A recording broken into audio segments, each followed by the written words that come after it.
Age of Empires 2. It's been out for a while. Like, a long while. About 12 years or something. I don't know. But I remember that it completely dominated my childhood. Well, that and Star Wars Battlefront 2 and Deep Fried Pizza. Age of Empires 2 can be summed up rather simply with Trebuchet, bitch! Or, I need more wood for trebuchets! Most reviews for the game were rather positive, for the most part. People enjoyed the idea of building and managing an entire empire, rather than just a small part of an army, like in games such as Halo Wars and StarCraft. They also enjoyed taking control of real-world civilizations and leading them to world, or at least island, domination. In Age of Empires 2, you can build units from a simple man with a club to the Launcher of Death. Yeah!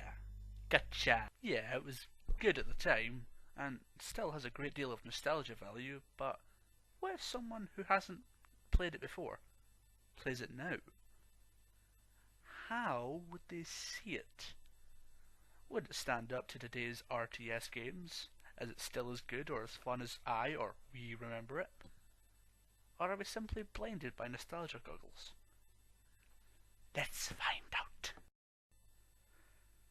The first thing we see when starting a game is a simple to understand main menu, divided into many different sections, such as a how to play section, a single player section, multiplayer options is kind of obvious, I guess. Right off the bat, the first thing that catches our eye is the Learn to Play section. This is essentially the game's tutorial, even though all it does is give you a slightly quicker way to access the first and easiest and yet somehow the best campaign. Why? Because it's nice to finally see the greatest country in the world the focus of an entire campaign in a video game. Even if it is just a pissing off the English for Dummies campaign. The tutorial teaches you how to do many things, such as move units, build buildings, gather resources, and harbour hatred for the English that lasts hundreds and hundreds of years. All of which you will need in the main game, especially since when you start a random match, you have no idea of what to do, unless you've played the game already. In other RTS games, such as Command and Conquer, you know your objective.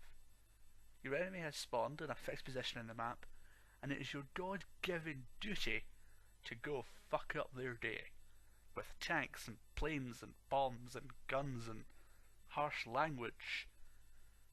In Age of Empires, however, a randomly generated map based on a template that you've chose is created, and you and all other players are thrown into the mix in random places. So you never really know how far or how close your enemy is from. When you start the game, you have nothing. Just a thing, some stuff, some guys and a horse. With this, you must take over the world. Or at least get some relics or build a big temple thing. The combat in the game starts off very slow. To begin with, you only have access to militia, which are only good for sheep herding and wolf punching. You can upgrade your men in the second tech age, but other than archers and skirmishers, nothing really changes in the combat.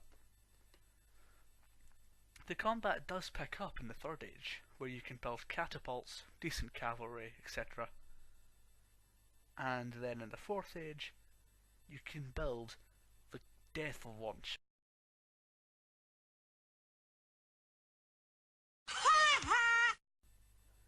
Many RTS games give the player the choice between one or two or three different races.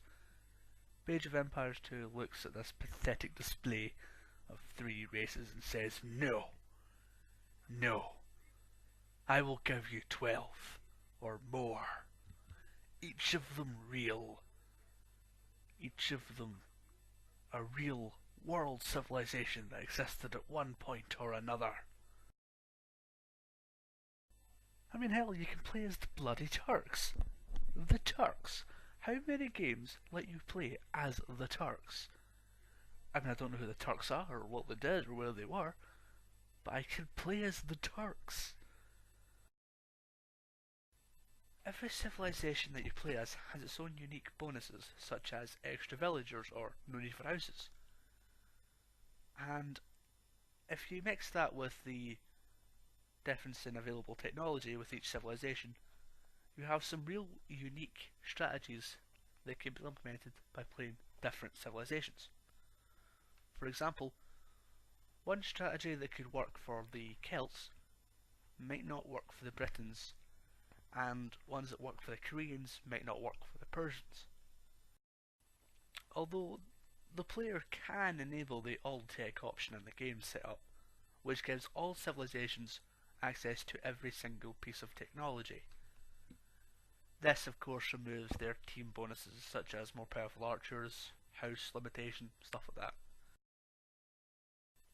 This means, well, whenever you select this option, it means the only difference between technology is a couple of special units that are exclusive to that civilization and the architecture. The HD remake comes with the Conqueror's expansion pack already installed. This gives access to around, I think it's 9 or 10 campaigns, each that are around 9 or 10 missions long. And the campaigns do take quite a while to complete. And if you do complete it, you can always play it on a higher difficulty.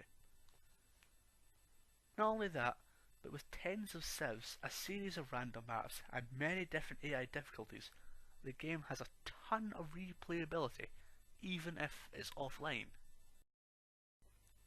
Many RTS games like to focus on player versus player matching, whereas in Age of Empires 2, it likes to not only show a great deal of love for player versus player matches, but it also shows a lot of love for offline versus AI play.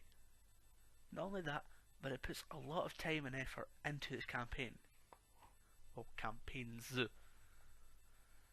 Not only are the campaigns decent in size, but they all reenact real historical events, such as the Battle of Hastings and the Crusades.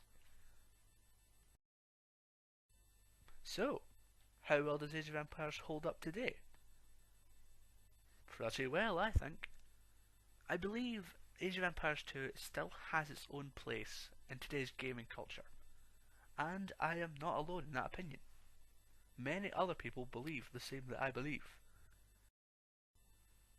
Age of Empires 2 stands out even today among RTS games, with 8-player multi-team random matches, 12 campaigns retelling real history, hundreds of possible strategies among tens of civilizations, each with their own strengths and weaknesses.